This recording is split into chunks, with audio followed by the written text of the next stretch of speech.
I have presided over thousands of disputes involving neighbors, contracts, businesses, and families. But one case still stands apart because a homeowner looked directly at the bench and confidently declared, "Those HOA rules don't apply to me." She repeated it under oath without the slightest hesitation. What she didn't realize was that, resting inside the case file before me, was the very document she had personally signed years earlier. The moment I held it up, the entire courtroom seemed to stop breathing. Before we go any further, make sure you have subscribed to this channel for more powerful courtroom stories like this one. And if you haven't subscribed yet, do it now. Also, comment below and tell us where you are watching this video from. Now let me take you back to where this case truly began. My name is Judge Judith Harper.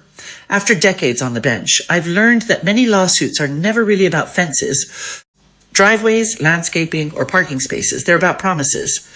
Promises people make when everything is going well. Promises they later pretend never existed. The plaintiff was Karen Mitchell, a 48-year-old homeowner who had lived in the Willow Creek Estates community for nearly 6 years. She described herself as an independent thinker, someone who refused to let petty neighborhood politics dictate how she lived. The defendant was the Willow Creek Homeowners Association, represented by its board president, Daniel Harper, along with the association's attorney. Their position was straightforward. Karen had repeatedly violated community rules regarding exterior modifications, unauthorized fencing, and commercial equipment stored in plain view. After months of warnings, fines, and formal notices, the association sought enforcement through the court. Karen insisted the HOA had no authority over her property. She claimed the rules had been changed without her knowledge. She repeatedly stated that she had never agreed to the restrictions now being enforced. She delivered those statements with remarkable confidence. Confidence, however, has never been evidence. As opening testimony began, Karen described the HOA as controlling, unreasonable, and determined to target her personally. According to her, every citation she received was retaliation because she had challenged the board during neighborhood meetings. The jury listened carefully. So did I. Then Daniel Harper quietly organized several folders on the defense table. He never interrupted, never reacted. He simply waited. That immediately caught my attention. Years of judicial experience have taught me that people who possess strong documentary evidence rarely feel the need to argue before presenting it. Karen continued speaking. She insisted she had searched every closing document from when she purchased the house. She testified that no binding HOA agreement had ever been presented to her. She even looked toward the jury and said, "If someone thinks I signed those rules, I'd like them to prove it." The courtroom grew noticeably quieter, not because of what she said, because of how calmly the defense attorney stood after hearing it. He didn't carry a stack of binders. He carried a single file, thin, neatly organized. He requested permission to introduce Defense Exhibit 4. I granted the request. Karen smiled. She appeared completely certain that nothing inside that file could contradict her testimony. But as the exhibit was handed to the clerk and placed before me, I immediately recognized the document. I had seen hundreds like it throughout my career, a standard acknowledgement signed during the purchase of a home within a homeowners association. I glanced down once, then back toward Karen. She had no idea what I was holding, and within moments, the very signature she claimed never existed would become the centerpiece of the entire trial. The second day of trial began with an atmosphere unlike the first. The confidence Karen Mitchell had displayed during her opening testimony remained, but the courtroom had changed. The jury now understood that documents, not opinions, would likely determine the outcome of this case. Years on the bench have taught me that neighborhood disputes often become intensely personal. People stop arguing about property. They begin arguing about pride. Karen entered the courtroom carrying several folders of her own. She placed them on the counsel table with noticeable confidence. Daniel Harper arrived carrying the same thin file he had brought the previous day. Nothing more. That interested me. Strong cases often become simpler as they unfold. The defense attorney requested permission to continue cross-examination. I granted it. He approached the witness stand with Defense Exhibit 4 in his hand. Ems. "Mitchell," he began, "yesterday you testified that you never agreed to be bound by the HOA's governing rules. Is that still your testimony today?" Karen answered immediately, "Absolutely. No one ever had me sign anything." Her response was firm, unequivocal. The attorney nodded politely. He didn't argue. He simply placed the first page of Defense Exhibit 4 onto the courtroom display. It was a standard property closing acknowledgement, nothing dramatic. Just several paragraphs outlining documents provided to the purchaser at closing. The attorney asked another simple question. Do you recognize this document? Karen leaned forward. She studied it for several seconds. It looks like closing paperwork. Is your name printed at the top? Yes.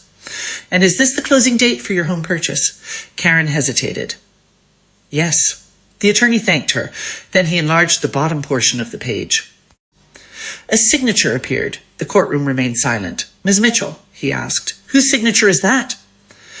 Karen looked at it carefully, then answered quietly. It appears to be mine. Appears an interesting choice of words. Years of experience have taught me that when people shift from certainty to cautious language, something significant is usually happening, the attorney continued. Did you sign this document during your home closing? I signed a lot of papers that day. Again, not quite an answer. He repeated the question. Did you sign this one? After a long pause, Karen finally answered. Yes. Several jurors immediately made notes. One looked directly at Karen instead of the exhibit. Another slowly reread the document on the monitor. The defense attorney wasn't finished. He turned the page. Attached to the acknowledgement was a checklist prepared by the title company. Each item represented documents provided to the buyer before closing, property survey, warranty deed, mortgage disclosures, insurance information, and one line highlighted in yellow.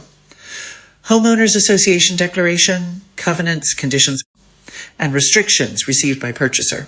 Beside that line was a set of handwritten initials. The attorney looked toward Karen. Ms. Mitchell, whose initials are these? Karen didn't answer immediately. She stared at the screen. The confidence that had defined her testimony began to fade. Finally, she spoke. They're mine. The courtroom remained perfectly still. The attorney said nothing for several moments. He understood that silence often carries tremendous weight. Then he introduced one final document, not the HOA rules themselves, not yet. Instead, he placed an acknowledgement receipt onto the projector. Across the top were the words, receipt of governing documents. Kara's expression changed instantly, because she recognized it. And I recognized something else. The page wasn't merely signed. It contained a handwritten sentence that Karen herself had written at the closing table, a sentence she had completely forgotten. One that would make denying the HOA rules almost impossible. And before this trial was over, I would hold that very page up for the entire courtroom to see. The third day of trial began with an unusual sense of anticipation. The previous afternoon had ended with the defense displaying a receipt acknowledging the HOA governing documents, but one sentence on that receipt had remained unread. That was intentional. Experienced attorneys understand that timing matters. Sometimes the strongest evidence is introduced one step at a time. Karen Mitchells entered the courtroom noticeably quieter than she had been during the first 2 days. She no longer smiled toward the gallery. She avoided looking at the evidence screen. Daniel Harper remained composed. His demeanor had not changed since the case began. That consistency caught my attention. Years on the bench have taught me that people who trust their evidence rarely need to adjust their behavior. The defense attorney requested permission to continue. I granted it. He walked to the projector and displayed the acknowledgement receipt once again. This time the entire page appeared on the screen. The highlighted sentence sat near the bottom, handwritten, signed. Dated. The attorney looked at Karen. Ems. Mitchell, would you please read the handwritten statement aloud? Karen stared at the monitor. She didn't speak. I waited. Silence has a purpose in a courtroom. It gives people the opportunity to answer honestly. Finally, Karen began reading. I acknowledge receiving a copy of the Homeowners Association Declaration and understand that ownership of this property is subject to its recorded covenants and restrictions. Her voice grew noticeably softer by the final words. The courtroom remained absolutely silent. The attorney asked one question. Did you write that sentence? Karen looked down. Yes, and immediately below it, is that your signature? Yes. Years on the bench have taught me that admissions given under oath often carry greater weight than arguments delivered with confidence. The defense attorney then displayed another exhibit. A copy of the recorded HOA declaration filed with the county years before Karen purchased her home. It matched the acknowledgement receipt perfectly. Same document title, same recording number, same effective date. Nothing had been changed after she bought the property. That directly contradicted one of her central claims. Karen attempted to explain. She suggested the rules had probably been revised over the years. A reasonable possibility. The attorney nodded, then introduced certified amendment records from the county recorder's office. The amendments involved only administrative matters. None affected the restrictions at issue in the lawsuit, the fence requirements. The exterior storage rules, the architectural approval process, all had existed before Karen purchased her home, exactly as they appeared in the packet she admitted receiving. I watched the jury carefully. Several members compared dates. One juror slowly traced the timeline with a finger across the exhibits. They were assembling the story themselves. That is always more persuasive than having someone assemble it for them. Then Karen became visibly frustrated. She shook her head repeatedly. "This is ridiculous," she muttered. The words were quiet, but everyone heard them. She insisted the paperwork had been buried among dozens of closing documents. She claimed no one had actually explained the HOA rules to her. Perhaps that was true. Perhaps no one had walked through every page. But there is a significant difference between saying no one explained them and saying I never received them. One concerns understanding, the other concerns possession. Those are not the same. As I looked down at the signed acknowledgement resting in front of me, I realized the case was approaching its defining moment.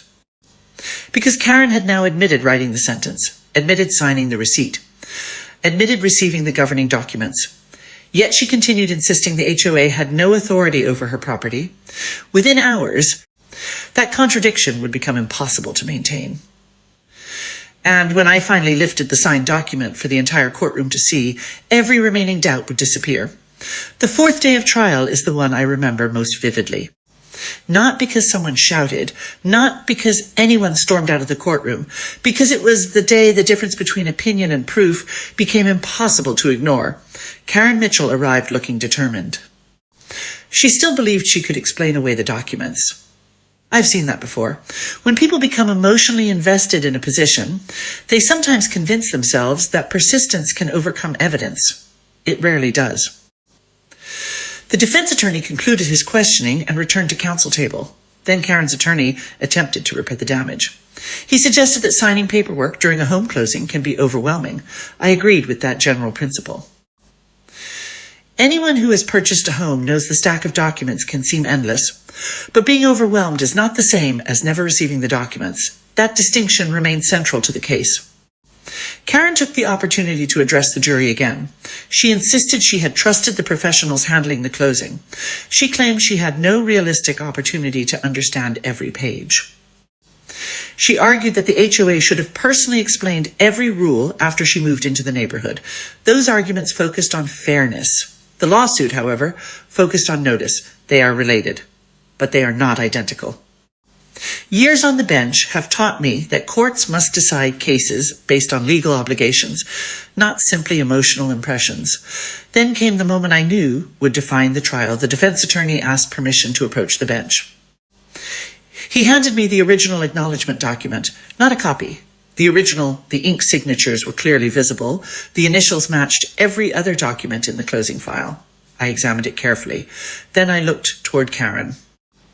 She watched me, uncertain. Perhaps she believed I was reviewing a technical detail. Instead, I slowly raised the document so the jury could see it. The courtroom became completely silent. I held it high enough that everyone had an unobstructed view. Then I asked one question. "Ms. Mitchell, do you recognize this document?" She nodded. "Yes, this is the original acknowledgement you signed during your home purchase?" "Yes." "And the handwriting stating that you received and understood the HOA declaration?" I paused briefly. "Is yours?" Karen looked at the page, then quietly answered. "Yes." No one moved. No one spoke. I lowered the document back onto the bench.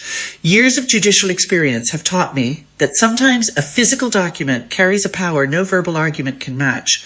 Paper does not become emotional. Ink does not exaggerate. Signatures do not develop new meanings simply because a dispute arises years later. Karen tried once more. She said she hadn't believed the rules would actually be enforced. That statement immediately caught my attention, because it was very different from saying she never agreed to them. Very different. Now she wasn't denying the rules existed. She was admitting she expected they wouldn't matter. The The jury noticed that shift as well. I could see it in their expressions. One contradiction had become another. The case was changing before everyone's eyes. Then the defense attorney stood for one final round of questioning. He carried no additional exhibits, no new documents. Only a single question that would expose the difference between what Karen claimed in court and what she had admitted years earlier. The answer to that question would leave the courtroom in stunned silence and bring this trial to the edge of its most unforgettable moment. The courtroom was so quiet that I could hear the faint rustle of legal pads as jurors adjusted their notes. No one expected another dramatic piece of evidence. The documents had already spoken.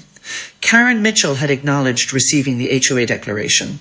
She had admitted the signature was hers. She had admitted the handwritten statement was hers. Yet she continued insisting the association had no authority over her property. The defense attorney rose one final time. He carried nothing in his hands, no folders, no exhibits, just a legal pad. That immediately caught my attention.